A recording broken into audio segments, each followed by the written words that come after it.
ఢిల్లీలో వైఎస్ జగన్మోహన్ రెడ్డి గారి ధర్నా. రాష్ట్రంలో లోకేష్ రెడ్ బుక్ అమలవుతుంది. రెడ్ బుక్ ప్రకారం పోలీసులు నడుచుకుంటున్నారు. అంతేకాకుండా జగన్మోహన్ రెడ్డి గారి ధర్నాకి పలువురు రాజకీయ పార్టీలు, పలువురు ముఖ్య నేతలు, ఎంపీలు ఆయనకు మద్దతు పడడం. అందులో ప్రధానంగా ఉద్ధవ్, ఎంపీ సంజయ్ రౌత్, అలాగే అరవింద్ సావంత్, ఏఎంకి ఎంపీ తంబి దొరై, ఇలా చాలామంది, అఖిలేష్ యాదవ్ గారు, వీళ్ళందరూ కూడా సపోర్ట్ ఇవ్వడం జరిగింది. అంతేకాకుండా సావంత్ గారు మాట్లాడుతూ కేంద్రం జోక్యం చేసుకోకపోతే ఏపీ మరో మణిపూర్లో మారుతున్నదని ఆయన కామెంట్ చేయడం. మరొక వైపు వైసీపీ గతంలో ఇలాంటివేమీ అకృత్యాలు మేము చేయలేదు అని జగన్మోహన్ రెడ్డి గారు మాట్లాడుతూనే పదవి ఎవరికి శాశ్వతం కాదు, మీరు రెచ్చిపోకండి అని చెప్పి ఆయన శుద్ధులు చెప్పారంటూ పెద్ద ఎత్తున ట్రోల్ అవుతున్న అంశాలు. ఒకసారి ఆ బయటలు విందాం సార్.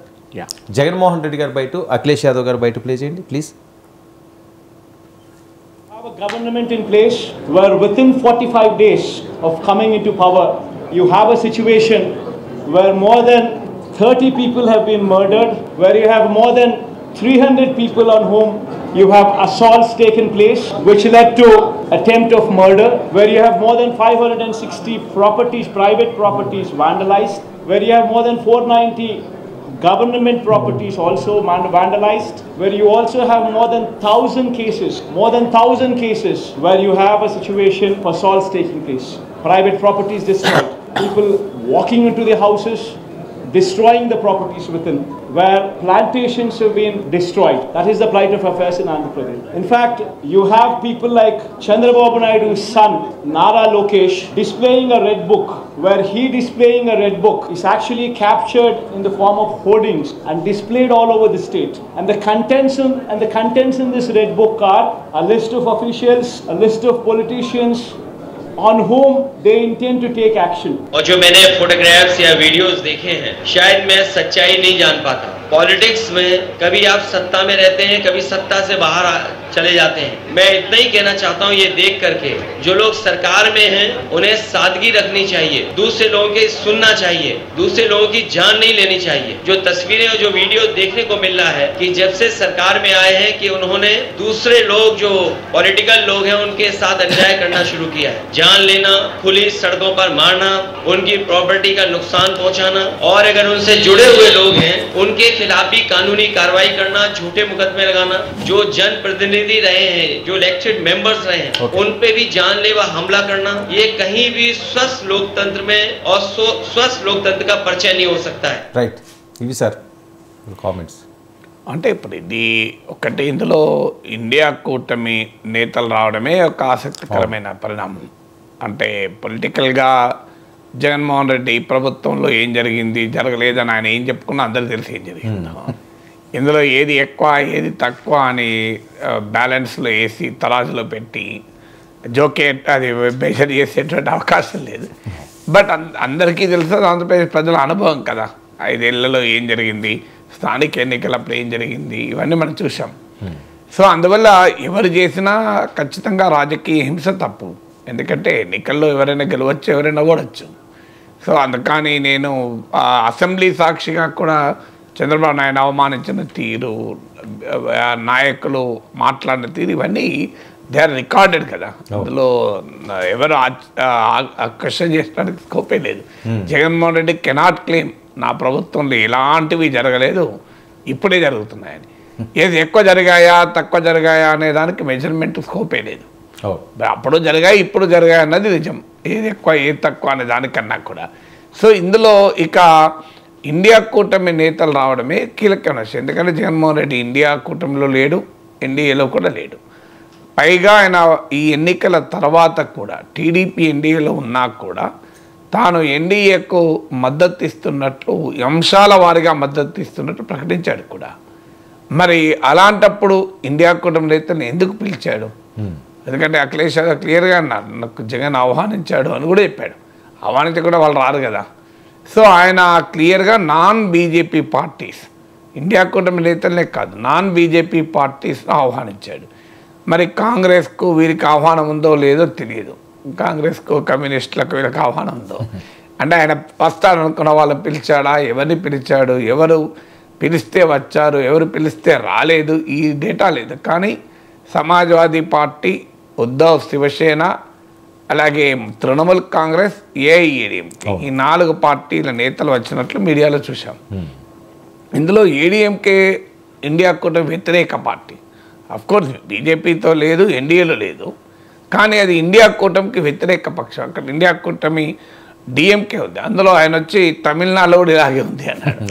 అందువల్ల ఇండియా కూటమి పక్షమైన డిఎంకేపై కూడా ఉన్నాడు. అందువల్ల ఇండియా కూటమి వాళ్ళు అండగా వచ్చారని కూడా కంక్లూడ్ చేయలేము. ఎందుకంటే మరి ఇండియా కూటమి అండగా వస్తే తంబిదురై అని పిలవకూడదు. ఎందుకంటే తంబిదురై రావడము జగన్మోహన్ రెడ్డి, వైఎస్ఆర్ కాంగ్రెస్, ఏఐఏడీఎంకేల మధ్య స్నేహాన్ని ఇండియా కూటమిలో కీలక పక్షమైన డిఎంకే అంగీకరించింది కదా. అలా మళ్ళీ ఈ ఇండియా కూటమి నేతలు వస్తున్న సమయంలో కూడా షర్మిల మళ్ళీ జగన్ పైన తీవ్రమైన విమర్శలు కూడా చేశారు. సో అందువల్ల కాంగ్రెస్ పార్టీ షర్మిల ఇక్కడ జగన్ పైన అటాక్ చేస్తుంటే జగన్మోహన్ రెడ్డికి మద్దతుగా వచ్చే అవకాశం లేదు. అందువల్ల ఆంధ్రప్రదేశ్ రాజకీయాల్లో ఒక సంచలనమైన రాజకీయ పరిణామం ఎన్డీఏ వర్సెస్ ఇండియా కూటమిగా రాజకీయం మారుతుందన్న కంక్లూజన్ ఇప్పటికే రాలేము. ఆ కంక్లూజన్ ఇప్పుడే రాలేము. కానీ ఇండియా కూటమి నేతలతో ఎందుకు స్నేహం చేస్తున్నాడు? మరి భారతీయ జనతా పార్టీకి అంశాల వారీగా మద్దతు ఇస్తూ భారతీయ జనతా పార్టీని పూర్తిగా వ్యతిరేకించే కూటమి నేతలు సాయాన్ని ఎందుకు జగన్ తీసుకుంటున్నాడు? వాళ్ళు ఎందుకు వస్తున్నారు? వాళ్ళు రావటానికి ఒక పాసిబిలిటీ ఉంది, నష్టమేం లేదు కదా వాళ్ళకు. ఇప్పుడు సమాజ్వాదీ పార్టీకి ఆంధ్రప్రదేశ్లో ఏం లేదు, నీకు తృణమూల్ కాంగ్రెస్కి ఏమీ లేదు. మీరు గమనిస్తే వీళ్ళంతా ప్రాంతీయ పార్టీలే. సో ఎందుకంటే వాళ్ళకేమి ఇక్కడ ఏపీలో రాజకీయ స్టేక్స్ లేవు. మీకు తృణమూల్ కాంగ్రెస్ కానీ, సమాజ్వాదీ పార్టీ కానీ, ఉద్ధవ్ శివసేన కానీ, అలాగే ఏడీఎంకే కానీ, ఈ 4 పార్టీలకు ఆంధ్రప్రదేశ్లో రాజకీయ మూలాలు ఏం లేవు. సో మూలాలు ఉండే అవకాశం కూడా లేవు. కానీ మరి బీజేపీ, నాన్ బీజేపీ అన్నప్పుడు బీఆర్ఎస్ను పిలవలేదు. మీరు గమనిస్తే ఇక్కడ బీఆర్ఎస్ లేదు, బిజు జనతాదళ్ కూడా లేదు. సో బిజు జనతాదళ్ కూడా ఈ మధ్య కాలంలో బీజేపీకి వ్యతిరేకంగానే ఉన్నాయి. అందువల్ల నాన్ బీజేపీ పార్టీలన్నింటినీ ఆహ్వానించాడు, నాన్ ఎన్డీఏ పార్టీలను అని కూడా కంక్లూజన్కి రాలేము. సో ఒకటి నిజమైనకున్న పర్సనల్ పరిచయాలతో ఒక విస్తృత రాజకీయ మద్దతు కూడా కట్టుకోవాలనే ప్రయత్నం చేశాడు. ఎందుకంటే ఆయన ఎన్డీఏలో లేడు, ఇండియా కూటమిలో లేడు కనుక ఎంతో కొంత నేషనల్ క్యాపిటల్లో ధర్నా చేస్తే ఎవరు రాకపోతే వర్కౌట్ కాదు కనుక ఆయనకున్న పర్సనల్ రిలేషన్స్, పొలిటికల్ రిలేషన్స్ కన్నా పర్సనల్ రిలేషన్స్తో కొంతమంది నాయకుల్ని ఇన్వైట్ చేసేట్టుగా ఉన్నారు. వాళ్ళకి ఇక్కడ ఏ మూలాలు లేవు, ఏ స్టేక్స్ లేవు కనుక ఢిల్లీలో కుछ हो रहा है, बुलाया जगन जाएंगे उसमें क्या है అని వాళ్ళు వచ్చారు. ఎందుకంటే ఇదే అఖిలేష్ యాదవ్, ఇదే తృణమూల్ కాంగ్రెస్ జగన్మోహన్ రెడ్డి విమర్శించారు చంద్రబాబు నాయుడు అరెస్ట్ చేసినప్పుడు. అప్పుడు చంద్రబాబు నాయుడు ఎన్డీఏలో లేడు. అందువల్ల వారేమో బీజేపీ పట్ల వ్యతిరేకతతో బీజేపీ మిత్రపక్షమైన తెలుగుదేశం పార్టీకి వ్యతిరేకంగా పోరాడుతున్నాడు కనుక, తమకు ఆంధ్రప్రదేశ్లో పొలిటికల్ స్టేక్స్ లేవు కనుక నష్టమేమి లేదు, రేపు లైన్ ఆఫ్ కాంటాక్ట్ ఉంటే దారేసి పెడితే ఇవాళ కాకపోతే రేపైనా వాడచ్చు ఆ దారిని అనే యాంగిల్లో వాళ్ళు వచ్చి ఉంటారు. జగన్మోహన్ రెడ్డి ఏంటంటే తనకు జాతీయ స్థాయిలో ఎవరూ మద్దతు లేరు అనేటువంటి రాజకీయ వాతావరణం వస్తే గౌరవం తగ్గుతుంది. ఇప్పుడు విజయవాడలో చేసిన అదే పేర్ని నాని కొడాలి నాని ఉండి, అంబటి రామ్మోహన్ ఢిల్లీలో చేసిన వీళ్ళే ఉంటే ఏంటి ప్రయోజనం? ఢిల్లీలో చేసినప్పుడు కనీసం ఇవాళ మన పత్రికల్లో ఆ వార్త ఇంత స్థాయిలో వచ్చిందంటే కారణం వీళ్ళంతా రావడమే. అఖిలేష్, తంబిదురాయ్, సంజయ్ రావుత్, నదీముల్ హక్, తృణమూల్ కాంగ్రెస్ వీళ్ళు ఎవరు రాకపోతే ఆ ఢిల్లీ అనిపించుకోరు కదా. అంటే ఈయన ప్లాన్ కూడా ఆ రకంగా అటెన్షన్ చేయడానికేనండి. బట్ అనుమానమే ఉంటుంది, నేషనల్ మీడియా అటెన్షన్ తీసుకోవాలి, నేషనల్ పొలిటికల్ అటెన్షన్ తీసుకోవాలి. ఒక రకంగా ఇండికేషన్ కూడా బీజేపీకి ఇప్పటిదాకా బీజేపీ జగన్ మద్దతును టేకన్ ఫర్ గ్రాంటెడ్ తీసుకుంటుంది. ఎందుకంటే అధికారంలో ఉన్నా ప్రతిపక్షంలో ఉన్నా అటు టీడీపీ కానీ ఇటు వైసీపీ కానీ 2019 తర్వాత బీజేపీతోనే ఉన్నాయి. సో ఇందులో తేడాలు. ఇప్పుడు టీడీపీ వెళ్ళి డైరెక్ట్గా బీజేపీతో ఉంది. బీజేపీ అయినా వైసీపీతో స్నేహాన్ని వదులుకోలేదు. దానికి క్లాసిక్ ఎగ్జాంపులే మీకు పార్లమెంట్ స్పీకర్ ఎన్నిక. అవసరం లేకపోయినా వైసీపీ మద్దతు అడిగింది, వైసీపీ ఇచ్చింది కూడా. సో ఇండియా కూటమి అభ్యర్థికి వైసీపీ మద్దతు ఇవ్వలే. ఇప్పుడు ఇక్కడ వచ్చిన రాజకీయ పార్టీల్లో సమాజ్వాదీ పార్టీ, ఉద్ధవ్ శివసేన, అలాగే తృణమూల్ కాంగ్రెస్ వీళ్ళ అభ్యర్థికి వాళ్ళ మద్దతు ఇవ్వలే కదా జగన్, వీళ్ళతో ఎప్పుడు లేడు. సో అందువల్ల జగన్ ఎప్పుడూ లేకపోయినా వాళ్ళు వచ్చారంటే వాళ్ళకి ఇక్కడ ఆంధ్రప్రదేశ్లో ఏ స్టేక్స్ లేవు కనుక, చంద్రబాబు నాయుడు ఆల్రెడీ మోడీతో ఉన్నాడు కనుక మోడీని వ్యతిరేకిస్తారు, బీజేపీని వ్యతిరేకిస్తారంటే వాళ్ళు వచ్చారు. జగన్మోహన్ రెడ్డి ఏంటంటే ఇప్పుడు ఈ మేరకు అటెన్షన్ రావాలన్నా తనకు బీజేపీకి ఒక ఇండికేషన్, మీరు నన్ను అరెస్ట్ చేస్తారు ఆ స్థాయి కనుక వస్తే I have my own options అని చెప్పడం ఒక రకంగా. ఎందుకంటే ఇప్పుడు బీజేపీతో ఏంటి ప్రేమ జగన్కు, ఏమైనా సైద్ధాంతిక ప్రేమ ఉందా? లేదు. రాజకీయ ప్రేమ ఉందా? అవకాశం లేదు. ఎందుకంటే వాళ్ళు టీడీపీతో కలిసి ఓడించారు. ఇప్పుడు ప్రేమతో బీజేపీతో కలవడం లేదు జగన్, భయంతో కలుస్తున్నాడు. అంశాల వారీగా మద్దతు కూడా ప్రేమతో కాదు భయంతో. మన స్పీకర్ ఎన్నికకు మద్దతు కూడా ప్రేమతో కాదు భయంతో. ప్రేమ ఉండే అవకాశమే లేదు. ఎందుకంటే ఏనాడు బీజేపీకి జగన్ మిత్రపక్షం కాదు, భవిష్యత్తులో కూడా మిత్రపక్షంగా ఉండడు. ఎందుకంటే జగన్ మద్దతుగా ఉన్న వాళ్ళలో మైనారిటీలు కీలకం. సో బీజేపీతో కలిసి మైనారిటీ ఓటు పోతుందన్న భయం ఆయనకి మొదటి నుంచి ఉంది. తర్వాత టీడీపీతో కలిసి తనను ఓడించారు కూడా, ఇంత చిత్తుగా మీరు టీడీపీతో కలిసి ఓడించారు. ఎన్నికల సమయంలో టీడీపీ కోరిందంతా అమలు చేశారు. డీజీపీతో సహా అధికారులందరినీ మార్చారు, చీఫ్ సెక్రటరీ కట్టడి చేశారు. ఒక చీఫ్ సెక్రటరీ మార్చారు తప్ప ఎవ్రీథింగ్ హాజ్ బిన్ డెలివర్డ్ కదా. సో అందువల్ల వైసీపీ ఆ రోజు విమర్శించింది కదా, పురంధేశ్వర్ ఏం రాసిస్తే అది జరుగుతుంది అని. సో అందువల్ల క్లియర్గా బీజేపీ తన నష్టపరిచినా కూడా బీజేపీ మీద ప్రేమ ఉండడానికి అవకాశమే లేదు. అంటే భయంతో మాత్రమే మోడీతో ఉంటున్నాడు. భయం ఏంటి అందరికీ తెలుసు. ఈడీ కేసులు, సిబిఐ కేసులు అవి పెరుగుతాయి కానీ తగ్గాయి. ఇప్పుడు ఆల్రెడీ మద్యం పైన శ్వేతపత్రం సందర్భంగా చంద్రబాబు నాయుడు ప్రకటించాడు కూడా, ఈ కేసును కూడా ఈడీకి కూడా అప్పచెప్తాం, ఇందులో మనీ లాండరింగ్ జరిగింది, 1,00,000 కోట్ల నగదు అమ్మకాలు జరిగాయి అని ఆయన చాలా సీరియస్ ఆరోపణ చేశారు ముఖ్యమంత్రిగా. సో అందువల్ల ఆ మద్యం కూడా బహుశా ఈడీకి వెళ్ళిపోతుంది ఇప్పుడు. సో మద్యం ఆల్రెడీ ఎగ్జిస్టింగ్ కేసులు ఉన్నాయి. అందువల్ల మోడీ అమిత్ షాలు ఎస్ అంటే with in hours Jaganmohan Reddy జైలుకి వెళ్తాడు. ఎందుకంటే మనం హేమంత్ సోరెన్ చూసాము, అరవింద్ కేజ్రీవాల్ చూసాము. ఇప్పటికే సుప్రీంకోర్టు హైకోర్టులు చెప్పినవి తొందరగా తేల్చండి ఈ కేసులోని. నిన్నగాక మన హైకోర్టు 10 ఏళ్ళైనా కేసులు ఎందుకు కదలిక లేవని ప్రశ్నించింది కూడా. అందువల్ల కీ అనేది lock, Jaganmohan Reddy lock key Modi దగ్గర ఉంది. అందుకే మోడీ పట్ల ఆ లాయాలిటీ చూపుతున్నాడు. అంటే ప్రత్యర్థి పక్షంలో ఉండి కూడా అంశాల వారీగా మద్దతు బీజేపీ ఎన్డీకి ఎలా ఇస్తాడు? ఎన్డీకి ఇవ్వడం అంటే టీడీపీకి ఇవ్వడమే కదా. బీజేపీకి మద్దతు ఇవ్వడం అంటే జగన్మోహన్ రెడ్డి పార్లమెంట్లో టీడీపీ కూడా ఇవ్వడమే. ఎందుకంటే టీడీపీ నాయకుడు కూడా రామ్మోహన్ నాయుడు అలా మంత్రి కదా మోడీ క్యాబినెట్లో. అదో వింత పరిస్థితి కదా. అందుకని టీడీపీకి మద్దతు ఇవ్వడమే జగన్. కేంద్రంలో టీడీపీకి మద్దతు ఇస్తున్నాడు జగన్. ఎందుకు ఇస్తున్నాడు అంటే కేవలం ఒకే ఒక్క ఫ్యాక్టరు అరెస్టు నుంచి. ఎందుకంటే గతంలో అరెస్ట్ కావడానికి ఇప్పుడు అరెస్ట్ కావడానికి ఒక తేడా ఉంది. గతంలో అరెస్ట్ అయితే సింపతి వచ్చింది. ఎందుకంటే అప్పుడు రాజశేఖర రెడ్డి మరణానంతరము కాంగ్రెస్ పార్టీ తీవ్రమైన ప్రజా వ్యతిరేకత ఎదుర్కొంటున్న సమయము, జగన్మోహన్ రెడ్డికి బ్రహ్మాండంగా రాజకీయంగా ఉత్సాహవంతంగా వాతావరణం ఉన్న సమయంలో అరెస్ట్ జరిగింది. అంటే పొలిటికల్లీ అపార్చున్ మూమెంట్లో అరెస్ట్ జరిగింది, సరైన సమయంలో అరెస్ట్ జరిగింది. అందువల్ల జగన్మోహన్ రెడ్డి అరెస్టు వల్ల 16 నెలలు జైల్లో ఉండడం లాభపడ్డాడు. కానీ 2014 నుంచి 10 ఏళ్ళుగా ఆయన మీద ఉన్న కేసులు ఒక్క ఇంచు కూడా కదలేదు. ఎందుకు కదలేదు అందరికీ తెలుసు. మోడీ ప్రభుత్వం చలవ వల్ల, అమిత్ షా ఆఫీసుల వల్లనే జరగవు. ఇంకా వేరే రీజన్ ఏముంటుంది? ఇప్పుడు మీకు దేశంలో బీజేపీని వ్యతిరేకించే రాజకీయ పక్ష నేతలందరిపైన కేసులు ఉన్నాయి కదా. నిన్న అక్కడికి వచ్చిన సంజయ్ రౌత్ పైన కూడా కేసు ఉంది. సో ప్రతి పార్టీని బీజేపీ ఏ పార్టీని వదలలేదు. ఒక జగన్నే మాత్రమే ముట్టుకోలేదు 10 ఏళ్ళు. చంద్రబాబు నాయుడు ఒత్తిడి ఉండుంటుంది కదా, ఎన్డీఏలో అప్పుడు ఉన్నాడు కదా. సో అందువల్ల ఇప్పుడు ఇంకా ఒత్తిడి పెరుగుతుంది. ఎందుకంటే ఇప్పుడు మోడీ ప్రభుత్వానికి చంద్రబాబు నాయుడు అవసరం కూడా ఉంది కనుక. 2014-18 మధ్య కాలంలో జగన్ అరెస్ట్ చేయమని, జగన్పై చర్యలు తీసుకోమని చంద్రబాబు నాయుడు చెప్పినా మోడీ వినటానికి అవకాశం లేకుండే. ఎందుకంటే ఆయనకు మెజార్టీ ఉండే. అందువల్ల ఆ ఒత్తిడి పనిచేయలే. కానీ ఇప్పుడు ఒత్తిడి పని చేస్తుంది. ఎందుకంటే ఇప్పుడు టీడీపీ మద్దతు చాలా అవసరం. ఎందుకంటే నితీష్ కుమార్ చాలా చెప్పలేదు ఉసరవెల్లి. సో ఆయన ఎప్పుడు రాజకీయ నాయకులు ఉసరవెల్లిలో, అందులో నితీష్ కుమార్ పెద్ద ఉసరవెల్లి. సో ఎప్పుడు రంగ మారుతుందో తెలియదు. అందువల్ల ఇప్పుడు to keep Chandrababu Naidu in good humour Jaganmohan Reddy arrest చేసే అవకాశం కూడా మనం కొట్టిపారేది. అది జగన్మోహన్ రెడ్డి కూడా అర్థమవుతుంది.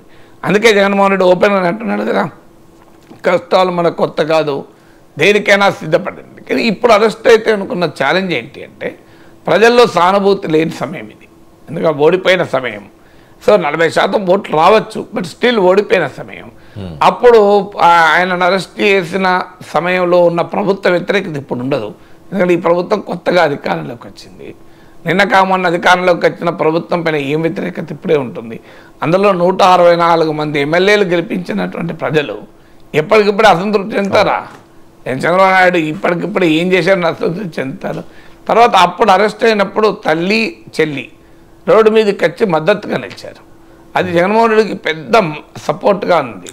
కానీ ఇప్పుడు తల్లి చెల్లి అప్పుడు షర్మిల పాదయాత్ర కూడా చేశారు. సో ఇప్పుడు జగన్మోహన్ రెడ్డి అలా తల్లి చెల్లి మద్దతు లేదు, ఫ్యామిలీలో కూడా ఏకాకి. సో భార్య రావాలి, భార్యకు ఆ రకమైన రాజకీయ సపోర్ట్ వస్తుందా అని అనుమానమే. ఇకపోతే ఇప్పుడు షర్మిల అక్కడ రెడీగా ఉంది, కొద్దిగా జగన్ అనే వ్యక్తి స్క్రీన్ పైన లేకపోతే వాళ్ళందరూ కాంగ్రెస్ నాయకులే, వాళ్ళు ఎవరో కాదు. వాళ్ళపైన అటు నుంచి మోడీ నుంచి చంద్రబాబు ఒత్తిడి చేస్తే వాళ్ళు ఎక్కడికి పోవాలి? వైసీపీలో ఉండక కాంగ్రెస్కి వచ్చే అవకాశం కూడా ఉంది. అందువల్ల ఈ ఫ్యాక్టర్స్ అన్ని తెలుసు గనక ఆయన మోడీతో జగన్ ఎక్కడా పెట్టుకోవడం లేదు. కానీ మరి అలాంటప్పుడు ఇండియా కూటమి నేతలు ఎందుకు ఆహ్వానించాడు?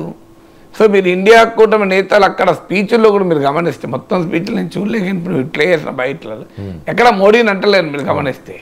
ఇప్పుడు వైఎస్ఆర్ కాంగ్రెస్ పార్టీ వచ్చి ఇప్పుడు మోడీ పైన అటాక్ ఏం పెట్టడం లేదు, ఎందుకంటే ఆ జాగ్రత్త బహుశా జగన్ చెప్పుండాలి, మరి లేదా మొత్తం స్పీచ్లో ఉందో మనకు తెలియదు. కానీ మోడీ పైన అటాక్ చేసినట్టయితే ఎక్కడ మీడియాలో రాలే, మనకు పత్రికల్లో చూస్తే ఇక్కడ మొత్తం ఉపన్యాసాలన్నీ వినలేదు కనుక I keep that option open. So అందువల్ల క్లియర్గా మరి అలాంటప్పుడు అయినా ఇండియా కూటమి వైపు తాను వెళ్తాను అనే సంకేతాలు ఎందుకు ఇచ్చాడు అంటే బీజేపీకి కూడా ఒక ఇండికేషన్, నాకు ఆప్షన్ లేదని మీరు అనుకుంటున్నారు, నాకు కూడా ఆప్షన్ ఉంది, ఎలాగో మీరు లోపలెత్తారన్నప్పుడు నాకు ఏముంది, మీరు ఆ సింపతి నాకు నేషనల్ సింపతి రావాలి కదా అనేటువంటి ఒక మెసేజ్ మోడీకి ఇవ్వడం. ఎందుకంటే ఇక తాను అనివార్యము అరెస్టు అనే భావన వచ్చిందనుకోండి, ఎవరో సమర్థత కూడా కొట్టుకోవాలి కదా, అది రాకుండా జాగ్రత్త పడతాడు. జాగ్రత్త పడుతున్నాడు కనుకనే స్పీకర్ ఎన్నికకు మద్దతు ఇచ్చాడు, జాగ్రత్త పడుతున్నాడు కనుకనే అంశాల వారీగా మద్దతు ఇస్తున్నాడు, జాగ్రత్త పడుతున్నాడు కనుకనే ఇండియా కూటమిలో చేరలేదు, బీజేపీకి వ్యతిరేకంగా మాట్లాడతలేరు. ఇవాళ కేంద్ర బడ్జెట్ పైన మాట్లాడారు, దేనిపైన మాట్లాడతలేరు కదా. ఇప్పుడు కేంద్ర బడ్జెట్ పైన ప్రతిపక్షాలన్నీ అల్లరి చేస్తున్నాయి, మరి జగన్మోహన్ రెడ్డి అల్లరి చేస్తున్నాడు. నార్మల్గా ప్రతిపక్షంలో ఉన్నప్పుడు ఆంధ్రప్రదేశ్కి అన్యాయం చేసిన మోడీ అనాలి కదా. తెలుగుదేశం పార్టీ ఏమీ తేలేదు, ఆంధ్రప్రదేశ్కు 15,000 అమరావతి గ్రాంటా అప్ప తేల్చండి అని చాలా మాటలు మాట్లాడాలి కదా, ఎందుకు మాట్లాడతలేడు? సో క్లియర్గా ఇన్స్ట్రక్షన్స్ ఏంటంటే వైసీపీ నేతలకు కూడా, నాకు వైసీపీ నాయకులే చెప్పింది, సార్ బీజేపీని మాత్రం ఏమీ అనకూడదని మాకు ఇన్స్ట్రక్షన్ అని. మీరు అది క్లియర్గా మీరు అందుకే సాక్షి మీడియా చూసినా మీకు అర్థమవుతుంది, ఎక్కడ మోడీ పైన బీజేపీ పైన అటాకింగ్ మోడ్ అసలు ఉండదు. మీరు ఎక్కడైనా చూడండి, టీవీలో చూడండి, బడ్జెట్ చర్చలు చూడండి, టీవీలలో పేపర్లో చూడండి, ఎందుకంటే దట్ ఇస్ క్లియర్ అందరికీ తెలుస్తుంది. క్లియర్ ఆ మేనేజ్మెంట్ నుంచి క్లియర్ ఆదేశం ఏంటంటే గో స్లో ఆన్ బీజేపీ అని. మన అటాక్ అంతా టీడీపీ పైన తప్ప బీజేపీ పైన కాదు అని.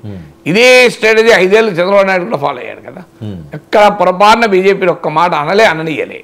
తన అటాక్ మొత్తం వైసీపీ పైన పెట్టాడు. పెట్రోల్ ఛార్జీలు పెరిగినా జగన్నే తిట్టాడు, స్టీల్ ప్లాంట్ ప్రైవేట్ కింద జగన్నే తిట్టాడు తప్ప మోడీని ఒక్క మాట అనలే. అందువల్ల ఇప్పుడు ఇక మరి ఈ ఇండియా కూటమి నేతలను పిలవడం, వాళ్ళు రావడం డెఫినెట్గా ఒక మెసేజ్ బీజేపీ నాయకత్వాన్ని కూడా ఇస్తున్నారు. సో వరస్ట్ సినారియోలో నాకు ఆప్షన్ ఉంది అని చెప్పదలుచుకున్నాడు. ఓకే సార్, ఒక పక్క ఢిల్లీలో ఆ రకమైన అంశం ఉంటే బీజేపీ తోటి, ఆంధ్రప్రదేశ్లో కూడా జగన్మోహన్ రెడ్డి గారికి ఇబ్బందిమైన పరిస్థితులు నెలకొన్నాయి. ఎందుకంటే ఎక్స్చేంజ్ పాలసీ అనే అంశం మీద ప్రధానంగా ఈయనకి ఉచ్చు బిగుస్తుంది. ఇందాక మీరు ప్రస్తావించినట్టుగా 1,00,000 కోట్ల రూపాయలు ఇందులో దోచేశారు వీళ్ళు.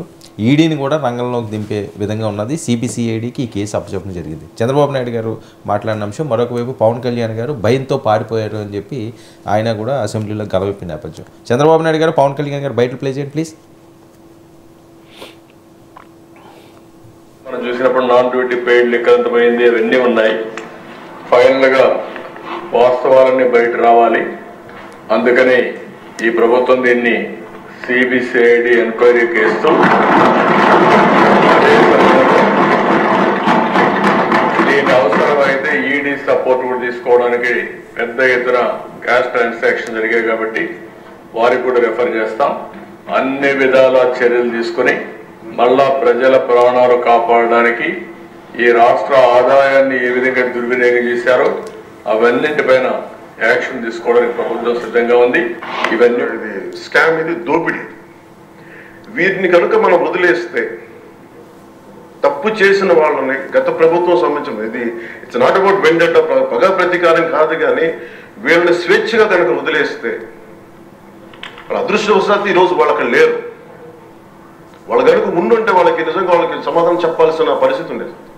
తప్పించుకొని పారిపోయారు వాళ్ళు ఈరోజు, తప్పించుకొని పారిపోయారు వాళ్ళు. We have to make them accountable అధ్యక్ష. వాళ్ళు we have to bring them into account.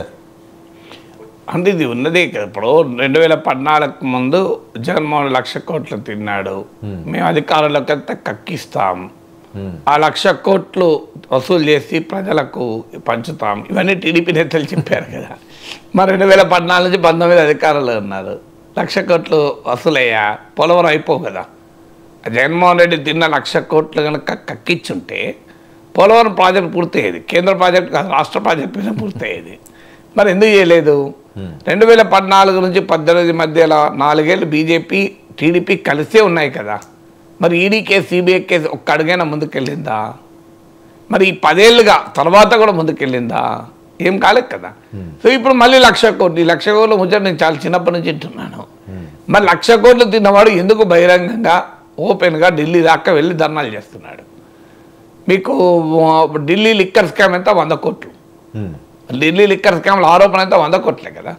అంటే 100 కోట్ల ముడుపులకే అరవింద్ కేజ్రీవాల్ జైల్లో ఉన్నాడు. ముఖ్యమంత్రి మనీష్ సిసోడియా ఉప ముఖ్యమంత్రి దాదాపు చాలా రోజులు అయినట్టున్నది, 2 ఏళ్ళు అయిందా జైల్లో ఉండి. కవిత జైల్లో ఉన్నారు. మరి 100 కోట్లకు వీళ్ళు జైలు ఉంటే 1,00,000 కోట్లకు వాళ్ళు జగన్ ఎదుర్కొంటలేడు? ఆ సూటి ప్రశ్న. 100 కోట్లకు కేజ్రీవాల్ జైల్లో ఉంటే 1,00,000 కోట్లు తిన్న జగన్ ఎందుకుంటలేడు? ఎవరికి ఏ అదృశ్య శక్తి కాపాడుతోంది? ఇది చంద్రబాబు నాయుడుకు సమాధానం చెప్పాలి, అర్థం కావాలి. ఇప్పుడు 100 కోట్లు ఉన్నవాడు జైల్లో ఉండి 1,00,000 కోట్లు తిన్నవాడు బయట ఎందుకుంటాడు? What is happening? ఇప్పుడు మళ్ళీ 1,00,000 కోట్లు, 2వ లక్ష ఇది. ఆ 1,00,000 కోట్లు అట్లే ఉన్నది. ఇప్పుడు ఈ 1,00,000 కోట్లు ఇప్పుడు ఆ జగన్ అధికారంలో ఉంటే ఆయన ఇట్లనే ఇదే మాట చెప్పాడు. చంద్రబాబు నాయుడు దోచుకున్నాడు, స్కిల్ డెవలప్మెంట్, సిబిసిఐడి, ఈడీ 2 కలిసి కేసులు పెట్టాయి. సరిగ్గా ఇప్పుడు మళ్ళీ జగన్ పేరు సిబిసిఐడి, మళ్ళీ ఈడీ. సంస్థల పేరు విశ్వాసం పోతుంది ప్రజలకు. ఎవరి అధికారంలో ఉంటే వాళ్ళు ప్రత్యర్థిలో కేసులు పెడతారు, ఏం జరగడం లేదు, అల్టిమేట్గా ఏం జరగడం లేదు. I will be happy. నిజంగానే మద్యంలోనైనా ఇంకెక్కడైనా వైఎస్ఆర్ కాంగ్రెస్ పార్టీ వారు 1,00,000 కోట్లు తిన్నట్టు రుజువై ఆ 1,00,000 కోట్లు కక్కించారనుకోండి, ఆస్తులు జప్తు చేశారనుకోండి, హ్యాపీయెస్ట్ పర్సన్ నేనే. కానీ అన్ఫార్చునేట్లీ అది ఏం జరగదు. ఇదే ఒకరి మీద ఒకరు తిట్టుకుంటారు, విమర్శించుకుంటారు, 5 ఏళ్ళు గడిచిపోతుంది. జరగదని దానికి ప్రూఫే 2014 to 18, నేను 19 కూడా చెప్తలేను. ఎందుకంటే 18లో మోడీ ప్రభుత్వం నుంచి బయటకు వచ్చారు. పోనీ కేంద్రం ఏం చేయలేదు, రాష్ట్రం ఏం చేసింది? రాష్ట్రం ఏమన్నా చేయాలి కదా. ఇప్పుడు జగన్మోహన్ రెడ్డి క్విడ్ ప్రోకోలు కేసులలో రాష్ట్ర ప్రభుత్వ సంస్థలు ఏమీ ఎందుకు చేయలేదు? అవును, కేంద్రం మోడీ చేయలేదు, చంద్రబాబు నాయుడు అన్నా చేయాలి కదా. అంటే ఇవన్నీ మనకు అసెంబ్లీలో మాట్లాడుకోవడానికి, బయట మాట్లాడుకోవడానికి. రాజశేఖర రెడ్డి ప్రతిపక్ష నేతగా ఉన్నప్పుడు చంద్రబాబు నాయుడు ప్రభుత్వం అవినీతి అన్నాడు. ఆయన అధికారంలో ఉండగా చంద్రబాబు నాయుడు మీద కేసులు ఉన్నాయి, విడ్రా చేసుకున్నాడు. మళ్ళీ రాజశేఖర రెడ్డి జలయజ్ఞము, ధనయజ్ఞము, దోపిడీ అని టీడీపీ 10 ఏళ్ళు ఉన్నారు. అధికారంలోకి వచ్చినాక ఏమైనా చేశారా? Botsa Satyanarayana Volkswagen scam అని, జలయజ్ఞం అని, ఎక్కడ మీద అంతా అయిపోయింది కదా. ఇక్కడ మళ్ళీ ఎక్కడ ఏమీ లేదు కదా. కారణం ఏంటంటే ఆ politician, business man, contractor, bureaucrat nexus ఇదంతా. సో ఒక్క పొలిటీషియన్ ఏమి అనలేరు, ఎందుకంటే వాళ్ళ కాంట్రాక్ట్ ఉంటాడు, బ్యూరోక్రాట్ వాడు మనోడే. వాడు పార్టీ ఏదైనా వాళ్ళు ఒక్కరే, వాళ్ళు సేమ్. అందుకే కదా రాజకీయాల్లో అవినీతి ఉండడానికి కారణం అది.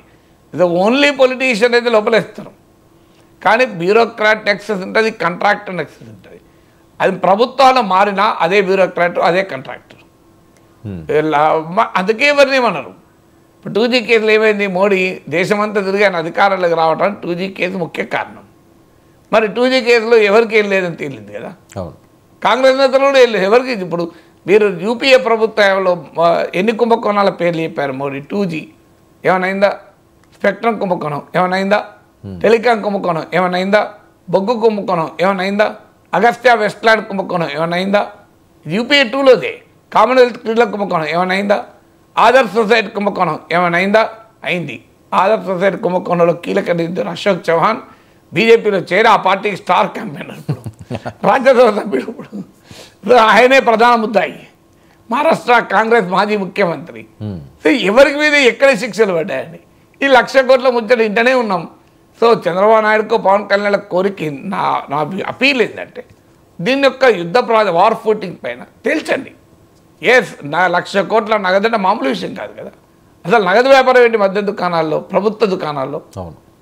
ప్రపంచం అంతా డిజిటైజ్ అవుతున్నప్పుడు, ఇది నేను గతంలో కూడా జగన్మోహన్ రెడ్డి ప్రభుత్వం ఉన్నప్పుడు కూడా చెప్పాను, అబ్సల్యూట్లీ అన్యాక్సెప్టబుల్. క్యాష్ సంగతి ఎందుకు వస్తుంది? డిజిటల్ పేమెంట్ ఇవాళ 10 రూపాయలు టీ స్టాల్ దగ్గర గూగుల్ పేలో పే చేస్తున్నారు. సో 10 రూపాయలు 5 రూపాయలు కూడా గూగుల్ పేలో పే చేస్తున్న పరిస్థితి. అలాంటి పేటిఎంలలో పే చేస్తున్నారు. అలాంటి పరిస్థితుల్లో 1,00,000 కోట్ల రూపాయల 1,00,000 కోట్ల మొత్తం నగదులో లావాదేవీలు జరగడం ఏంటి? అసలు ఆశ్చర్యం కదా. సో దానిపైన ఎప్పుడో టీడీపీ వాళ్ళు కోర్టులో కేసు వేయాల్సిందే, ఎందుకు ఈ క్యాష్ ట్రాన్సాక్షన్ జరుగుతున్నాయని. బట్ స్టిల్ అది కనుక బయటకు వచ్చి దొంగ బ్రాండ్లతో కల్తీ మద్యంతో జనాన్ని చంపారు అని అన్నారు కదా, please take action on them. నా అపీల్ అది. ఎందుకంటే కరెక్ట్ పవన్ కళ్యాణ్ చెప్పింది, తప్పు చేసిన వాడు శిక్ష అన్వయించాల్సిందే. పగా ప్రతీకారం అన్న పేరిట వాళ్ళ వదిలేయగలరా? నేను ఇది చాలాసార్లు చెప్పాను. గత ప్రభుత్వంలో తప్పులు జరిగితే అది చర్యలు తీసుకుంటే అది కక్ష సాధింపు రాజకీయాలు కానే కాదు. గత ప్రభుత్వాన్ని తప్పులు చేస్తుందని శిక్షించాల్సిందే కదా. పగా ప్రతీకారం అని ఎలా అనగలం? కరెక్ట్, అది పవన్ కళ్యాణ్ చెప్పింది. వెండట పాలిటిక్స్ కాదు అది, but it has to be justice కదా. కానీ ఈ ఉపన్యాసాలకే సరిపోతుంది నా బాధ అది. అందుకే నా ప్రశ్న పదే 100 కోట్లు ముడుపులు తీసుకున్న అన్న ఆరోపణ పైన కేజ్రీవాల్ జైల్లో ఉంటే 1,00,000 కోట్ల ముడుపులు అందాయన్న జగన్మోహన్ రెడ్డి బయట ఎందుకున్నాడు? దీనికి ఎవరు సమాధానం చెప్పాలి?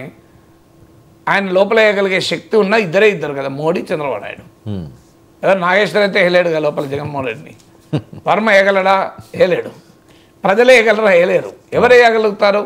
మోడీ లేదంటే చంద్రబాబు నాయుడు. మరి వాళ్ళిద్దరు సమాధానం చెప్పాలని అడుగుతున్నాను.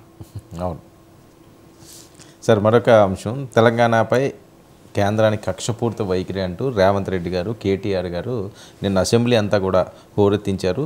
ఇది ఢిల్లీకి ఈ సెగ తాకాలి అన్నది ప్రధానంగా వారి డిమాండ్లు. మరొక వైపు ఏలేటి మహేశ్వర్ రెడ్డి గారు, బీజేపీ ఎమ్మెల్యే, చాలా కాంట్రవర్సీ కామెంట్ ఒకటి చేశారు. ప్రత్యేక హోదా ఆంధ్రప్రదేశ్కి ఇవ్వకుండా మంచి చేశారు, తెలంగాణ ఎడారైపోద్ది, తెలంగాణ ఇబ్బంది పడుతుంది, మోదీ గారికి పాలాభిషేకం చేయాలంటూ ఆయన చేసిన కామెంట్లు పెద్ద ఎత్తున వైరల్ అవుతున్న అంశం. ఒకసారి బయట విందాం సార్. మహేశ్వర్ రెడ్డి గారు బయట ప్లే చేయండి. కేవలం ఆంధ్రకు 15,000 కోట్లు ఇచ్చారు, మాకు ఇవ్వలేదని కదా అక్కుసు. మరి ఆంధ్రకు 15,000 కోట్ల బదులు ఈరోజు ఒకవేళ నిజంగానే వారికి స్పెషల్ స్టేటస్ ఇచ్చి ఉంటే అధ్యక్ష, తెలంగాణ ఎడారైతుండే అధ్యక్ష. తెలంగాణ ప్రాంతంలో ఒక ఇండస్ట్రీ లేకుంటే మొత్తం ఇండస్ట్రీలంతా కూడా తరలిపోతుండే అధ్యక్ష. కేవలం తెలంగాణను రక్షించినట్టు మోడీ గారికి మీరు పాలాభిషేకం చేయాల్సింది పోయి ఈరోజు ఈ రకమైనటువంటి మీరు ఈ రకంగా చేయడం ఇది సమంజసం కాదు అధ్యక్ష. ఆరోపణలు చేయడం అనేది కేవలం ఆంధ్రకు 15,000 కోట్లు ఇచ్చారు, మాకు ఇవ్వలేదని కదా. ఇప్పుడు ఆంధ్రప్రదేశ్ ప్రత్యేక హోదా ఇవ్వనందుకు మోడీకి పాలాభిషేకం చేయాలి. అది బీజేపీ నాయకుడు చెప్తున్నారు. బీజేపీ తెలంగాణ నాయకుడు, ఆంధ్ర నాయకుడు ఉన్నాడు. బీజేపీ భారతీయ జనతా పార్టీ, అది రాష్ట్ర పార్టీ కాదు, ప్రాంతీయ పార్టీ కాదు, జాతీయ పార్టీ. కిషన్ రెడ్డి కేవలం తెలంగాణకే నాయకుడు కాదు బీజేపీకి. బండి సంజయ్ అఖిల భారత ప్రధాన కార్యదర్శి, తెలంగాణ నాయకుడు కాదు. ఆంధ్రప్రదేశ్ కూడా ఆయనే అఖిల భారత ప్రధాన కార్యదర్శి. డీకేఆర్ అని అఖిల భారత ఉపాధ్యక్షురాలు, తెలంగాణకే కాదు ఆంధ్రప్రదేశ్ కూడా ఆమె, అవునా కదా. సో అందువల్ల జాతీయ పార్టీ అయిన బీజేపీ నాయకులు క్లియర్గా 2-3 అంశాలు చెప్తున్నాడు. ఆ తెలంగాణను ఎడారి అయ్యేది ఆంధ్రప్రదేశ్ ప్రత్యేక హోదా ఇస్తే. దీనిపైన చంద్రబాబు నాయుడు, పవన్ కళ్యాణ్ వైఖరి ఏంటి? ప్రత్యేక హోదా ఆంధ్రప్రదేశ్కి ఇస్తే తెలంగాణ ఎడారి అవుతుంది. ఇప్పుడు ఆయన మాటల్లో అర్థమైంది ఏంటంటే తెలంగాణ రక్షించేందుకే మోడీ ఇవ్వలేదు ఆంధ్ర ప్రత్యేక హోదాని, అందుకే పాలాభిషేకం చేయాలంటున్నాడు. మోడీకి పాలాభిషేకం చేయాలి, ఎందుకంటే ఆ తెలంగాణ రక్షించేందుకే మోడీ ఆంధ్రప్రదేశ్కు ప్రత్యేక హోదా ఇవ్వలేదు. అని చాలా క్లియర్గా బీజేపీ నాయకులు చెప్తున్నారు. సో అంటే ఇప్పటిదాకా ప్రత్యేక హోదా 14th ఫైనాన్స్ కమిషన్ వల్ల సాధ్యం కాలే, మారిన ఫార్ములా వల్ల సాధ్యం కాలే, ఇది కదా మనం విన్నది. అవును. ఇప్పుడు కొత్తగా వింటున్నాం, తెలంగాణ కాపాడడం కొరకు మోడీ ఆంధ్రకు మొండి చేయి చూపాడు, సో ఆంధ్రను ముంచేశారు, ఇది ఇప్పుడు చెప్పేది. తెలంగాణ పట్ల మోడీకి ఉన్న ప్రేమ. మరి ఆంధ్రప్రదేశ్ ఏమంటారు దానికి? ఆంధ్రప్రదేశ్లో రాజకీయ పార్టీలు ఏమంటాయి, మిత్రపక్షాలు ఏమంటాయి, ప్రజలు ఏమంటారు? సో అదే నిజమైతే మరి ప్రత్యేక హోదా ఎందుకు ఇస్తామన్నారు? అంటే తెలంగాణ ఎడారి చేసేందుకు ఇస్తామన్నారా? అంటే ఇప్పుడు పారిశ్రామిక రాయితీలు ఇస్తామని ప్రకటించారు. Visakha Chennai industrial corridor, Hyderabad Bengaluru industrial corridor అంటే మీరు తెలంగాణ ఎడారి చేయబోతున్నారా? ఇప్పుడు అక్కడ పారిశ్రామిక రాయితీలు ఆంధ్రప్రదేశ్లో ఇస్తే తెలంగాణ నుంచి పరిశ్రమలు తరలిపోతాయని మీ నాయకుడు చెప్తున్నాడు కదా. అంటే ఇప్పుడు తెలంగాణ ఎడారి చేసేందుకు ఆంధ్రప్రదేశ్కు బడ్జెట్లో పారిశ్రామిక రాయితీలు ప్రకటించారా? అంటే తెలంగాణ ఎడారి చేయబోతున్న మీకు ఎందుకు 8 మంది ఎంపీలు గెలిపించాలి? ఆంధ్రప్రదేశ్కు కన్నా ఎక్కువ మంది గెలిపించారు కదా, ఎందుకు 8 మంది ఎమ్మెల్యేలను గెలిపించాలి? మీకు ఆ ప్రత్యామ్నాయ శక్తిగా మిమ్మల్ని ఎందుకు నిలిపాలి? అంటే తెలంగాణ ఎడారి చేసేందుక? ఇప్పుడు ప్రత్యేక హోదాలో వస్తే ఇండస్ట్రీస్ అన్నీ ఆంధ్రాకు వెళ్తాయన్నారు. ఎందుకు వెళ్తాయి? ప్రత్యేక హోదాలో ఉన్నది దేనివల్ల వెళ్తాయి? ప్రత్యేక హోదా వస్తే సెంట్రల్ స్కీమ్స్లో 90% కేంద్రం ఇస్తుంది, దీనివల్ల అయితే పోవు కదా. ప్రత్యేక హోదా వస్తే ఇండస్ట్రియల్ ఇన్సెంటివ్స్ ఉంటాయి, దానివల్ల కదా పోయేది. ఇప్పుడు హిమాచల్ ప్రదేశ్కు ప్రత్యేక హోదా ఇచ్చాక తెలంగాణకు చెందిన కొన్ని ఫార్మా కంపెనీలు హిమాచల్ ప్రదేశ్ రీలొకేట్ అయ్యాయి, ఎందుకంటే ట్యాక్సెస్ ఉండవు కనుక. ఉత్తరాఖండ్కి రీలొకేట్ అయ్యాయి. అంటే చాలా క్లియర్గా మీరు ఇప్పుడు చెప్తున్నది ఏంటి?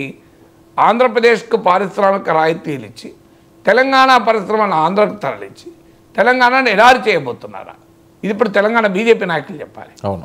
ఆంధ్ర బీజేపీ నాయకులు ఏం చెప్పాలంటే ప్రత్యేక హోదా ఇవ్వనందుకు మోడీకి పాలాభిషేకం చేయాలి అని మీ బీజేపీ నాయకులు చెప్తున్నారు. మీరేమో ప్రత్యేక హోదా మా ఎజెండాలు ఇంకా ఉంది అంటారు. ఇప్పటికి కూడా అఫ్కోర్స్ ఇప్పుడు టీడీపీ వాళ్ళు మాట్లాడతలేరు కానీ పాలాభిషేకాలు చేయరు కదా. సో చంద్రబాబు నాయుడు, పవన్ కళ్యాణ్ ఆంధ్రప్రదేశ్కు ప్రత్యేక హోదా ఇవ్వనందుకు మరి ఏం సమాధానం చెప్తారు? అందువల్ల ఇది ఏం రాజకీయం? అసలు ఆశ్చర్యంగా ఉంటుంది కదా. ఇక జాతీయ పార్టీకి ప్రత్యేక హోదా పైన ఒకే స్టాండ్ ఉండాలి. తెలంగాణ నాయకుడు ఒకటి, ఆంధ్ర నాయకుడు ఒకటి ఎలా మాట్లాడతారు? సో దీనికి ఆన్సర్ ఉండాలి కదా. అందువల్ల లెట్ టీడీపీ జనసేన కామెంట్ ప్రత్యేక హోదా విషయంలో అది మీరు చెప్తున్నది. ఎన్విఎస్ఎస్ ప్రభాకర్ మరో బీజేపీ నాయకుడు ఒక టీవీ ప్రోగ్రాంలో మాట్లాడుకుంటూ చంద్రబాబు నాయుడు వెనుబడిదారుడు అన్నాడు ఎన్టీఆర్కి ఓపెన్గా. మొన్న బీజేపీ అధికారంలోకి వచ్చాక, ఇదేమి ముందు కాదు, బీజేపీ అధికారంలోకి వచ్చాక ఒక టీవీ ప్రోగ్రాంలో మాట్లాడుతూ చంద్రబాబు నాయుడు ఎన్టీఆర్కు వెన్నుపోటు పొడిచాడని చెప్పారు. బీజేపీ నాయకులు చాలా హానెస్ట్, అది ఆ విషయానికి వాళ్ళను మెచ్చుకోవాలి. వాళ్ళు ఏమీ మాకు టీడీపీ మద్దతు అవసరము, టీడీపీ మద్దతు లేకపోతే మేము అధికారంలో ఇట్లేం భయపడతలేరు. వాళ్ళు ఎక్కడ వాళ్ళు చెప్పదలుచుకున్నది బహిరంగానే చెప్తున్నారు, చేయదలుచుకున్నది బహిరంగానే చేస్తున్నారు. They are not worried. భయపడేది ఇప్పటికి కూడా 135 సీట్లు ఉండే టీడీపీ భయపడుతుంది. బీజేపీ అంటే బీజేపీ ఎక్కడ భయపడుతుంది? బీజేపీలో ఓపెన్గా చెప్తారు కదా చెప్పేది. ఇప్పుడు పోనీ ఎన్విఎస్ఎస్ ప్రభాకర్ చంద్రబాబు నాయుడు వెన్నుపడతాడంటే టీడీపీలో ఎవరైనా ఖండించారా? ఇప్పుడు మహేష్ రెడ్డి ఈ మాట అన్నట్టు ఆంధ్రప్రదేశ్ టీడీపీలో ఎవరైనా ఒక్కరైనా ఖండించారా? ఖండించాలి కదా. ఇది అన్యాయం బీజేపీ వాళ్ళు ఇలా మాట్లాడని ఎక్కడ ఖండించలేదు. అంటే బీజేపీ వాళ్ళది ఒక విషయంలో ప్రత్యేక హోదా కూడా మీరు గమనించండి. మొదటి నుంచి ఒకటే మాట చెప్తున్నాం, మేము ఇవ్వమని. అవును, దే ఆర్ కన్సిస్టెంట్. మధ్యలో చంద్రబాబు నాయుడు ఒకసారి ప్రత్యేక హోదా అన్నాడు, ఒకసారి ప్రత్యేక ప్యాకేజ్ అన్నాడు, మళ్ళీ ప్రత్యేక హోదా అన్నాడు. జగన్మోహన్ రెడ్డి ప్రత్యేక హోదా పైన అవిశ్వాస తీర్మానం పెట్టాడు, మళ్ళీ ప్రత్యేక హోదా వదిలేశాడు. ఆంధ్రప్రదేశ్ నాయకులు మారుతున్నారు, ఇతర పార్టీ టీడీపీ వైసీపీ నాయకులు మారారు తప్ప బీజేపీ మారలే. అసలు ముగిసిన అధ్యాయం అని క్లారిటీ బీజేపీ స్పష్టంగా ఒకే స్టాండ్ చెప్తుంది, ఇది ముగిసిన అధ్యాయము అని. వాళ్ళ స్టాండ్ ఒకటే, మాకు చంద్రబాబు నాయుడుతో మైత్రి కనుక జగన్ శత్రువుని ఎప్పుడలే వాళ్ళు. జగన్ అవసరం వాళ్ళు కూడా మాకు భవిష్యత్తులో ఉంటాయి కనుక వాళ్ళతో జగన్తో కూడా మైత్రి అంటున్నారు. అందుకే మీరు అవసరం లేకపోయినా స్పీకర్కి మద్దతు అడిగారు. సో బీజేపీ వాళ్ళ ఆనెస్టీని అప్రిషియేట్ చేయాలి.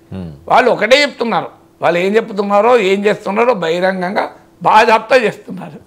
సమస్య ఏంటంటే టీడీపీ అంత పెద్ద పార్టీ బీజేపీకి ఎందుకు భయపడుతుందో అర్థం కాదు. సో అవసరం కూడా లేదు కదా. ఇప్పుడు దీనిపైన ఖండించాలి కదా తెలుగుదేశం ఆంధ్రప్రదేశ్ నాయకులు. అసెంబ్లీ సమావేశాలు కూడా జరుగుతున్నాయి, అసెంబ్లీలో దీనిపైన తీర్మానం చేయాలి. ఇలా ఇది కరెక్ట్ కాదు, ఇలా ఆంధ్రప్రదేశ్కు ప్రత్యేక హోదా ఇవ్వనందుకు పాలాభిషేకం చేయాలని బీజేపీ వాళ్ళు అంటున్నారు ఇది న్యాయం కాదని ఆంధ్రప్రదేశ్ అసెంబ్లీలో తీర్మానం చేయాలి కదా. ఇప్పుడో 15,000 కోట్లు ప్రకటించారు కదా సార్, ఇంకేం చేస్తారు పాలాభిషేకం? అంటే 15,000 కోట్లు గ్రాంటా కాదా ఇంతవరకు ఎవరు క్లారిటీ ఇవ్వలే. 15,000 కోట్లు we'll facilitate through multilateral development agencies అన్నారు. అవును, అది ప్రభుత్వం బడ్జెట్ ద్వారా ఇచ్చిన గ్రాంట్ కాదు. పోనీ వాటి ద్వారా ఇచ్చినప్పుడు అసలు వడ్డీ ఎవరు చెల్లిస్తారో చెప్పలేదు. ఐ డోంట్ థింక్ ఆ క్లారిటీ వచ్చినట్లేదు. ఓకే సార్, మరొక విషయం, బడ్జెట్ కేటాయింపు విషయంలో రేవంత్, కేటీఆర్ గారు, కిషన్ రెడ్డి గారు నిన్న పెద్ద ఎత్తున వైరల్ అయిన వాయిస్లు వాళ్ళవి ఒకరికొకరు నిప్పులు చిరుక్కుంటున్నారు. ఆ బయటలు విందాం సార్, ప్లే చేయండి. రేవంత్ రెడ్డి గారు, కిషన్ రెడ్డి గారు, కేటీఆర్ గారు. తలపెట్టి తెలంగాణ సాధించడమని మేము ఎప్పుడు చెప్పుకోలే. 24 గంటలు తిరగకంటే ముందే నిమ్మకాయ రసం దాగి మేము నిమ్స్ హాస్పిటల్లో ఎక్కించుకొని మేము ఎప్పుడు దీక్షలు చేసి చావు నోట్లో తలపెట్టినమని అబద్ధాలు చెప్పలే. రెండవది, 100 రూపాయలు పెట్టి పెట్రోల్ కొనుక్కున్నాం కానీ 10 పైసలు పెట్టి అగ్గిపెట్టే కొనుక్కోక డ్రామా చేయడం ద్వారా శ్రీకాంతాచార్యని, ఓ ఈశాన్ రెడ్డిని, ఓ యాదయ్యను మేము బలి కొనలే. మేము ఎవరి శవాల ప్రాతిపదికనో ఎవరి ప్రాణాల ప్రాతిపదికనో మేము అధికారంలోకి రావాలని కోరుకోలేదు. కోల్పోయిన అధికారాన్ని మళ్ళీ ఇతర ప్రాణాలను బలిచ్చి కుర్చీలో కూర్చోవాలని అనుకోవడం లేదు. అయితే తెలంగాణ రాష్ట్ర విశాల ప్రయోజనాల దృష్ట్యా అక్కడ కల్వకుంట్ల తారక రామారావు గారు, ఇక్కడ తన్నీర్ హరీష్ రావు గారు దీక్ష గురించి ప్రతిపాదించారు. తప్పకుండా జంతర్ మంతర్లో చంద్రశేఖరరావు గారిని రమ్మనుండ్రి. చంద్రశేఖరరావు గారు, నేను ప్రతిపక్ష నాయకుడిగా చంద్రశేఖరరావు గారు, సభాపక్ష నాయకుడిగా నేను తెలంగాణకు నిధులు తెచ్చుడు అవసరమైతే గౌరవనీయులైన ముఖ్యమంత్రి గారికి, గౌరవ రాష్ట్ర మంత్రివర్గానికి ఒక ప్రతిపాదన పెడుతున్నా సార్. ముఖ్యమంత్రి గారి మధ్య 2-3 సార్లు అన్నారు, నేను కూడా అదే ఉటంకిస్తున్నాను తప్ప కొత్తదేం చెప్తలేను సార్. ఇలా మా మంత్రుల కమిట్మెంటు, మా ప్రభుత్వం యొక్క కమిట్మెంట్ చూస్తే చాలా చాలా ఆనందంగా ఉంది సార్, చాలా గొప్పగా అనిపిస్తున్నది. అందుకే దయచేసి ముఖ్యమంత్రి గారి నాయకత్వంలో బ్రహ్మాండంగా ఢిల్లీలోని జంతర్ మంతర్లో ఆమరణ దీక్షకు మొత్తం మంత్రివర్గం కూర్చోండి సార్. మేము అండగా ఉంటాం, మేము చుట్టూ కూర్చుంటాం, సత్యదాకా కూర్చోమనండి, మేము అండగా ఉంటాం. కేంద్రంతో కొట్లాడదాం, మొత్తం మంత్రివర్గం మంచిగా జంతర్ మంతర్లో కూర్చోండి. ఎమ్మెల్యేలు అందరం వస్తాం, ఎంపీలు అందరం వస్తాం, అందరం పోయి కూర్చుందాం. 35% ఓట్లు వచ్చినందుకు మా మీద కక్ష కట్టి టీఆర్ఎస్ పార్టీ లేకపోతే బీఆర్ఎస్ పార్టీ, కాంగ్రెస్ పార్టీ కలిసి ఈరోజు చేస్తా ఉన్నారు. రేవంత్ రెడ్డి కలిసి ఉద్యమం చేద్దామని ఇద్దరము అని ఢిల్లీ పిలిపివ్వడం దీనికి అర్థమవుతుంది. ఎందుకు అమరావతికి మేము డబ్బులు ఇస్తే ఎందుకు ఇంత కలుపమంటారని అడుగుతాము. రేవంత్ రెడ్డి గారికి రేపు బడ్జెట్ పెట్టబోతున్నారు 25వ తేదీ. ఆ 33 జిల్లాల పేర్లు తీసుకొని 33 జిల్లాలకు ప్రత్యేకంగా ప్రాజెక్టులు ఇస్తారా చెప్పాలి. 33 జిల్లాలు ఉన్నాయి కదా, 33 జిల్లాలకు 33 రకాల విడివిడి ప్రాజెక్టులు, స్పెషల్ ప్రాజెక్టులు ఇవ్వండి. ఆంధ్రప్రదేశ్ దేశంలో కూడా అనేక రాష్ట్రాలు ఉన్నాయి, అనేక రాష్ట్రాలకు సంబంధించి విడివిడి ప్రాజెక్టులు. అంటే ఇప్పుడు తెలంగాణకు బడ్జెట్లో అన్యాయం జరిగింది అనేది వాదన. సో దానికి ఆర్థిక మంత్రి ఇచ్చిన వివరణ ఏంటంటే ప్రతి ఒక్కటి, అఫ్కోర్స్ ఆమె తెలంగాణ గురించి వివరణ కాదు, మల్లికార్జున్ ఖర్గే మాట్లాడినప్పుడు వివరణ ఇచ్చారు. సో ఎక్స్పెండిచర్ స్టేట్మెంట్ చూడండి, మీరు మినిస్ట్రీ డిపార్ట్మెంటల్ అలొకేషన్ చూడండి, అక్కడ ఉంటాయి. సో మా బడ్జెట్ స్పీచ్లో అన్ని రాష్ట్రాల పేర్లు చెప్పరు అని ఆర్థిక మంత్రి వివరణ. ఐ టోటలీ అగ్రీ, అనుమానం లేదు. బడ్జెట్ స్పీచ్లో అన్ని రాష్ట్రాల పేర్లు చెప్పరు. ఇప్పుడు కిషన్ రెడ్డి కూడా అన్నది మనం చూసాం కదా. సో తెలంగాణలో ఉన్న 33 జిల్లాల పేర్లు బడ్జెట్లో ఉండవు కదా. సో అందువల్ల ఆ ఆర్గ్యుమెంట్ కరెక్ట్. అది నేను డే 1 నుంచి కూడా చెప్తున్నాను, బడ్జెట్ వచ్చినప్పటి నుంచి కూడా ఇదే మాట చెప్తున్నాను. ఎందుకంటే తెలంగాణ గుండు సున్నా అన్నప్పుడల్లా అలా ఉండదు. బడ్జెట్ అనేది ఫైనాన్స్ మినిస్టర్ స్పీచ్లో మహారాష్ట్ర కూడా లేదు, ఉత్తరప్రదేశ్ లేదు, పంజాబ్ లేదు, రాజస్థాన్ లేదు, కర్ణాటక లేదు, ఇలా చాలా రాష్ట్రాల పేర్లు లేవు. రాష్ట్రాల పేర్లు అన్నీ ఉండాలని రూలే లేదు. అందుకని తెలంగాణకు జరిగితే అది చెప్పచ్చు కదా. ఫైనాన్స్ మినిస్టర్ స్పీచ్లో లేదు, ఎక్స్పెండిచర్ స్టేట్మెంట్లో ఉంటుంది, మినిస్ట్రీ డిపార్ట్మెంటల్ కమిటీ స్టేట్మెంట్లో ఉంటుంది అని చెప్పాను. Let Modi government give a white paper, ఈ స్టేట్కు ఎంత దక్కింది బడ్జెట్ ద్వారా అని. అది పెద్ద పంచాయతీ ఉండదు కదా. నేను నిర్మలా సీతారామన్ చెప్పినా, కిషన్ చెప్పినా టోటలీ అగ్రీ. ఎందుకంటే ప్రతి రాష్ట్రం పేరు ఉండదు. మీరు ఒక తెలంగాణే కాదు, అన్ని రాష్ట్రాలకు ఈ బడ్జెట్ ద్వారా ఏం లభించిందో అదే ఎక్స్పెండిచర్ స్టేట్మెంట్ చూసి మీరు ఇతరులను చూడవని చెప్తున్నారు కదా, ప్రభుత్వం ఉన్నది ఎందుకు చూసి చెప్పచ్చు కదా. ఇంకా మా ఎక్స్పెండిచర్ స్టేట్మెంట్లు ఇక్కడ ఉన్నది, ministry departmental committees departmental allocation ఇక్కడ ఉంది. ఇంకో ప్రతి రాష్ట్రానికి ఈ బడ్జెట్లో ఇన్ని సుమారుగా ఇన్ని కోట్ల లాభం జరుగుతాయి.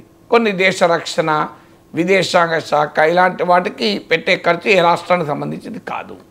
సో అని చెప్పి ఒక క్లియర్గా ఒక డాక్యుమెంట్ ఇక్కడ నుంచి బడ్జెట్లో అది కూడా ఇస్తే పని అయిపోతే, ఇప్పుడు శాఖల వారీగా ఎలాగైతే ఇచ్చారో రాష్ట్రాల వారీగా కూడా బెనిఫిట్ ఏంటి, అవుట్కమ్ ఏంటి, so what are the allocations, ఇది ఇస్తే ఈ విమర్శలు ప్రతి విమర్శలు తెలంగాణకు గుండుతున్నా కాదా అనేటువంటి చర్చ ఉండదు. ఆంధ్రప్రదేశ్కు 15,000 కోట్లు ఇచ్చారో లేదో తెలియదు, అదే ఇంకా క్లారిటీ లేదు. ఓకే, దాని కొరకు తెలంగాణ బాధపడుతుంది, అమరావతికి ఇస్తే తెలంగాణ ఎందుకు బాధపడుతుంది? ఆ మనకైతే అమరావతి ప్రారంభానికి కేసీఆర్ కూడా వెళ్ళాడు, తెలంగాణ ముఖ్యమంత్రి. అసలు వాస్తవంగా తెలంగాణ ప్రభుత్వం తరఫున కంట్రిబ్యూషన్ కూడా ఇద్దామని అనుకున్నాడు, అది ఆయనే చెప్పాడు. మోడీ ఏమీ ప్రకటించకపోయే వరకు ప్రకటించలేకపోయాను బాగుండదని, లేకపోతే ప్రకటిద్దామని వెళ్ళాను అని కూడా అన్నాడు. సో అందువల్ల తెలంగాణ ప్రజలు ఎప్పుడూ అమరావతి నిర్మాణాన్ని ఎందుకు అడ్డుకుంటారు? ఎందుకంటే రాజధాని కోల్పోయిన రాష్ట్రం అమరావతి ఆంధ్రప్రదేశ్కు రావాలి అన్నది ప్రతి తెలంగాణ బిడ్డ కూడా కోరుకుంటాడు, తప్పు కాదు కదా. ఎందుకంటే తెలంగాణ ఉద్యమంలో కూడా పదే పదే చెప్పింది, మేము ఒక్క చుక్క నీరు కూడా ఇతర ప్రాంతాలు తీసుకోము, తెలంగాణకు న్యాయంగా వచ్చేది వదలం, తెలంగాణకు న్యాయంగా వచ్చేది వదలం, ఆంధ్రప్రదేశ్కు ఇవ్వకూడదని ఎక్కడ అనము అనే కదా తెలంగాణ ఉద్యమం అయితే చెప్పింది. సో అందువల్ల మనకు తెలంగాణ రాజకీయ పార్టీలు కానీ తెలంగాణ ప్రజలు కానీ ఆంధ్రప్రదేశ్కి ఇచ్చిన కేటాయింపులు వ్యతిరేకించాలకూడదు కూడా, ఇంకా ఎక్కువ ఇవ్వాలని అడగాలి. ఎందుకంటే రాష్ట్ర విభజన తెలంగాణ ప్రజలు కోరుకున్నారు, సీమాంధ్ర ప్రజలు కోరుకోలేదు. అందువల్ల ఖచ్చితంగా అక్కడ కోరుకోకుండా విభజన జరిగినప్పుడు వాళ్ళకి న్యాయం ఎక్కువ జరగాలి. సో కోరుకున్నప్పుడు విభజన జరిగినప్పుడు కొన్ని అనుభవిస్తాం, మన రాష్ట్రం వచ్చింది కదా పోనీ మిగతా ఇది రాకపోయినా అని. సో అందువల్ల ఆ క్వశ్చన్ లేదు. ఇక దీక్ష ఢిల్లీలో చేయాలి. ఇప్పుడు రేవంత్ రెడ్డి అడిగింది కేటీఆర్ అన్నది ఒకటే. రేవంత్ రెడ్డి ఏమన్నాడు, దీక్ష చేద్దాం, సభానాయకుడిగా నేను వస్తాను, ప్రతిపక్ష నేతగా కేసీఆర్ రావాలి. ఇది రేవంత్ రెడ్డి డిసెంబర్ 3కు ముందు ఈ మాట మాట్లాడితే కేసీఆర్ వస్తేనే నేను వస్తా అంటే రాంగ్ అది. ఇక నువ్వు పిసిసి అధ్యక్షుని మాత్రమే ఆయన ముఖ్యమంత్రి. ఇప్పుడు ఆయన ఆయన నీకు నచ్చినా నచ్చకపోయినా, బీఆర్ఎస్ గుర్తించినా గుర్తించకపోయినా రేవంత్ రెడ్డి ఎవరు, తెలంగాణ రాష్ట్ర ముఖ్యమంత్రి. మరి ముఖ్యమంత్రి నెంబర్ 1, ప్రతిపక్ష నేత నెంబర్ 2, ఎవరెంత హైట్ ఉన్నారని లెక్కలు పెట్టుకుంటాం మన దగ్గర. హైట్లు కాదు కదా డిసైడ్ చేసేది, రాజకీయంగా ప్రజలు ఇచ్చిన తీర్పు ఏంటి? Revanth Reddy the chief minister of Telangana, leader of the opposition K Chandrashekar Rao, అంతే కదా. సో మరి లీడర్ ఆఫ్ ద అపోజిషన్ రావాలి అనడం తప్పేం లేదు కదా. అందువల్ల రేవంత్ రెడ్డి ఇచ్చిన సూచన కరెక్ట్. అది కేసీఆర్ కూడా రమ్మనండి, మొత్తం మంత్రివర్గం ఇది బ్రహ్మాండం, ఈవెన్ బీజేపీ కూడా రమ్మనండి, బీజేపీ 8 మంది ఎమ్మెల్యేలు కూడా రమ్మనండి, ఎంపీలను కూడా రమ్మనండి, వాళ్ళు వస్తారు రారు, అల్టిమేట్గా వాళ్ళు తెలంగాణ బిడ్డలే. మోడీ ప్రభుత్వం ఇవ్వకపోతే కిషన్ రెడ్డి బాధ ఉంటుందా, బండి సంజయ్ బాధ ఉంటుందా? అయితే వీళ్ళు అన్నట్టు వాళ్ళు అనలేరు, వాళ్ళు ఆ పార్టీలో ఉన్నారు కనుక ఏమనంటే అంతర్గతంగా మాట్లాడగలుగుతారు. వాళ్ళు కూడా తెలంగాణ బిడ్డలే కనుక తెలంగాణ న్యాయం జరగాలని కోరుకుంటారు. గుజరాత్కు పోవాలని కోరుకుంటారా వాళ్ళు? అందువల్ల బీజేపీ వాళ్ళకు కూడా ఆహ్వానించండి, అసెంబ్లీలో రిప్రజెంటేషన్ లేని రాజకీయ పార్టీని కూడా ఆహ్వానించండి. రాజకీయ పార్టీ అంటే ఎమ్మెల్యేలు ఉండాలన్న రూల్ లేదు. సో ఇన్వైట్ ఎవ్రీబడి, ఆల్ పార్టీస్తో వెళ్ళి మీరు ఢిల్లీలో జంతర్ మంతర్లో కూర్చోవాలి. దీనికి కేసీఆర్ ఎందుకు పోడు? మరి పోవాల్సిందే. అయిపోయి కేటీఆర్ కూడా ఏమన్నారు, కేసీఆర్ రావడం అనలే, కానీ ఎక్కడో పత్రికల్లో చదివాను దీనికి కేసీఆర్ అవసరం లేదు, మీకు మేము చాలు అని. ఇప్పుడు రేవంత్ రెడ్డికి ఎవరు చాలు చాలదు కాదు, అక్కడ ప్రతిపక్ష ముఖ్యమంత్రి వెళ్ళాలి, మంత్రివర్గం వెళ్ళాలని కోరుకున్నప్పుడు ప్రతిపక్ష నేత వెళ్ళడా? సో ఇప్పుడు కేటీఆర్ కూడా ఏమన్నాడు, మా ఎమ్మెల్యేలంతా అన్నాడు, మీరు బయటలో చూడండి, మీరు ముఖ్యమంత్రి ప్రభుత్వము మంత్రివర్గం కూర్చోండి, మా ఎమ్మెల్యేలంతా మీకు చుట్టూ కూర్చుంటామన్నాడు. ఎమ్మెల్యేలో కేసీఆర్ ఉంటాడు కదా, గజ్వేల్ ఎమ్మెల్యే. ఎమ్మెల్యేలు మా బీఆర్ఎస్ ఎమ్మెల్యేల గజ్వేల్ ఎమ్మెల్యే లేడా? ఇప్పుడు గజ్వేల్ ఎమ్మెల్యే బీఆర్ఎస్లో లేడా? ఇప్పుడు వాళ్ళు కేటీఆర్ కూడా చెప్తున్నాడు, ఎమ్మెల్యేలు అంతా చుట్టూ కూర్చుంటాం సచ్చేదాకా ఉంటాం, అందులో గజ్వేల్ ఎమ్మెల్యే కూడా ఉంటాడు ఆటోమేటిక్గా. సో ఒక సిద్దిపేట ఎమ్మెల్యే, సిరిసిల్ల ఎమ్మెల్యే ఎందుకు ఉంటాడు, గజ్వేల్ ఎమ్మెల్యే కూడా ఉంటాడు మ్యాక్సిమం. అయితే మధ్యలో ఉన్న అందువల్ల గజ్వేల్ ఎమ్మెల్యేను కూడా ఇన్వైట్ చేయాలి, వస్తాననే కదా. ఇక పంచాయతీ ఎక్కడిది? ఇప్పుడు కేటీఆర్ మా ఎమ్మెల్యేలు అందరూ వస్తారంటారు, that include Gajwel MLA. Revanth Reddy ఏమంటాడు, లీడర్ ఆఫ్ అపోజిషన్ రావాలి అంటారు, దట్ ఇంక్లూడ్ కేసీఆర్. ఇక పంచాయతీ ఎక్కడిది? అందువల్ల ఖచ్చితంగా రేవంత్ రెడ్డి, బట్టి విక్రమార్క, కేసీఆర్ అందరూ వెళ్ళాలి. అందరూ వెళ్ళి జంతర్ మంతర్లో కూర్చున్నప్పుడు తెలంగాణకు న్యాయం జరుగుతుంది కదా. Okay right sir, thank you so much.